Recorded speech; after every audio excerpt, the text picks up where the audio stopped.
Hi everyone. Today I'm going to show you the stock market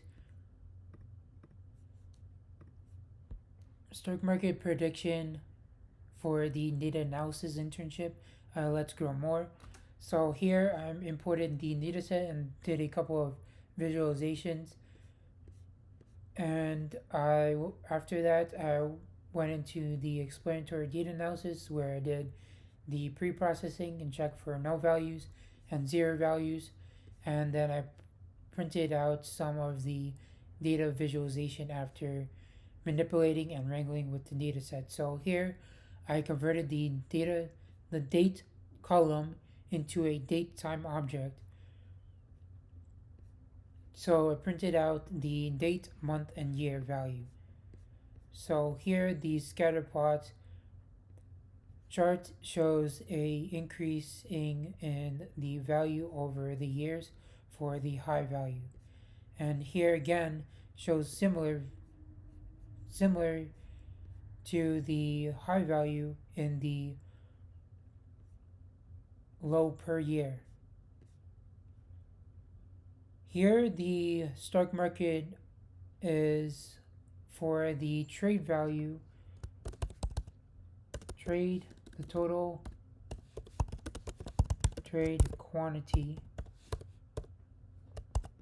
per year.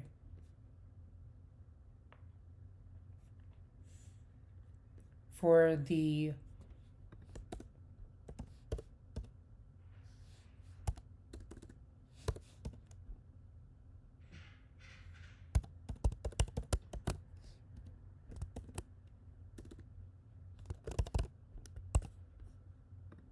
so it's the year versus the total quantity.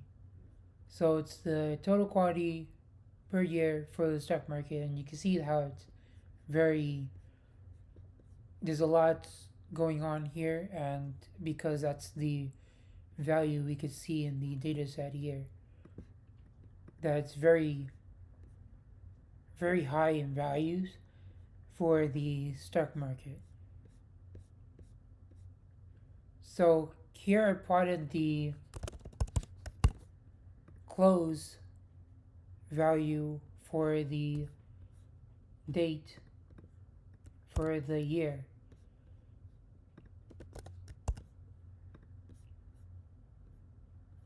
So it's the close value per year, and we can see that it varies over time, and similar to the low and the low and the high.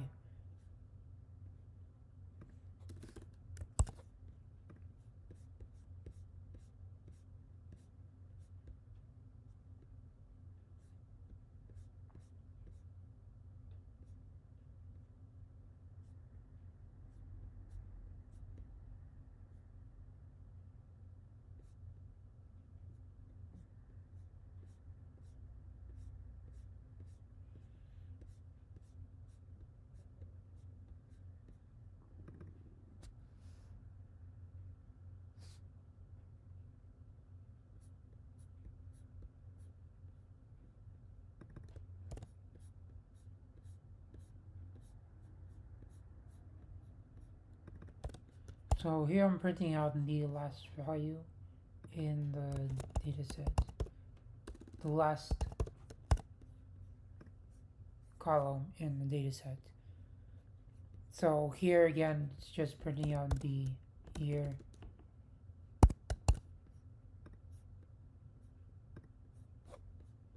So it's the year, the last versus the year, and it's increasing over time, and it's similar to the close, the low, and the high charts in the data sets. So after going into the scatter plot,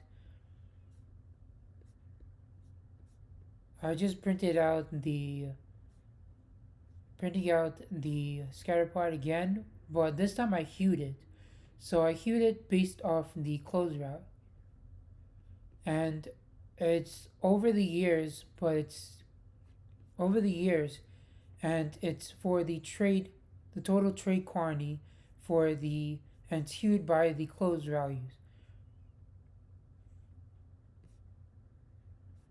So we can see that it's also not, it's all over the place here. And it's not very linear or increasing or decreasing. We can see that the maximum value, and we can see probably the lowest value here. So again, here the line plot is plotted, and I hued it for the month. So it's the total trade quantity per year, and it's hued by the month. So we have the minimum value and we have the maximum value. So again, I plotted the total trade quantity per year without being hued, so it's increasing over time for the year.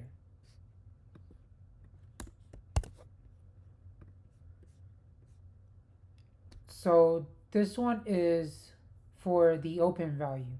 So it's the open value for the stock market from 2010 to 2018 hued by the months. So it's the year here hued by the month for the open value. And you can see that the minimum value here and the maximum value here. So most of the charts are going to be similar to each other. So we have the minimum value here, and this time this is for the close value in the data set.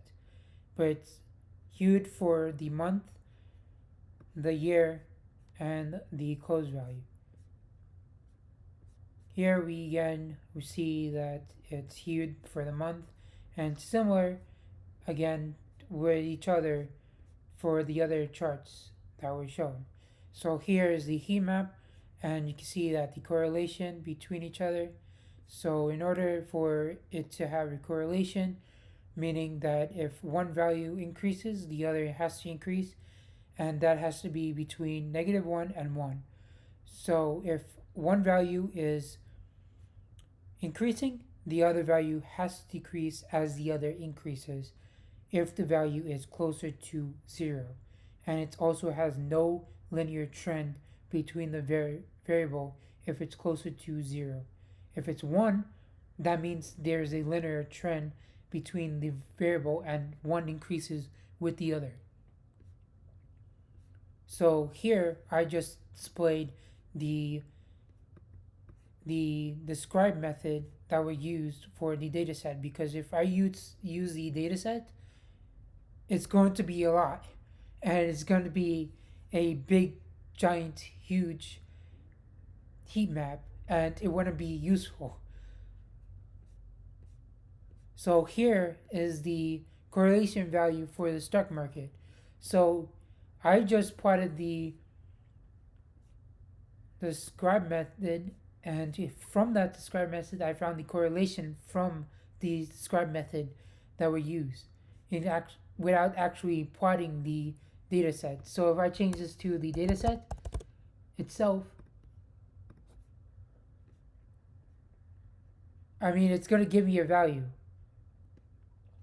So here there's a correlation between each other, and here some of the values are closer to 0, but they have some correlation between each other. So let me change this back.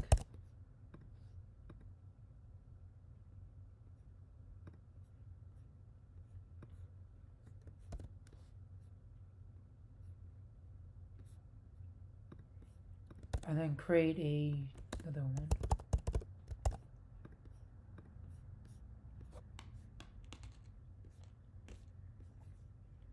So here we have the data set, the correlation matrix for the actual data set, rather than using the describe method and plotting the correlation between each other.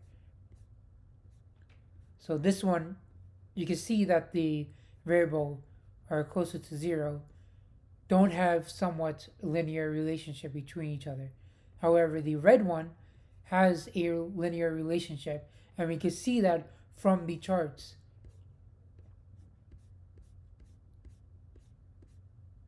So this is the histogram. So those five values here are similar to each other, and these two values here are similar to each other. And if we were to apply like a line here, this would probably show a increase and then like a decrease. So I went into modeling the training the model using the decision tree and the random forest. So I used the decision tree classifier and I dropped the dates in the dataset and I plotted the just use the decision tree to be able to predict each of the value in the dataset model. And here we have the dataset, the predicted value in the dataset.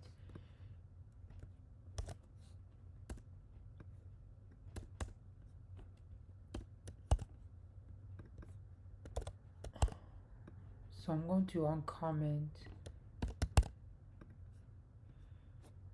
this. So this is the predicted value in the dataset as well. So if I were to print out, so this is just this is making the prediction for the dataset. This is the actual dataset. This is the predicted values in the dataset. And then here I individually printed out the predicted value for each of the value in the dataset based on the decision tree and the dataset model. So here the random forest method was used to be able to help with getting the mean absolute error, so the margin of error between the value and giving the absolute average of the mean absolute value. So this is the predicted value, and I printed out each one of the values in the dataset here.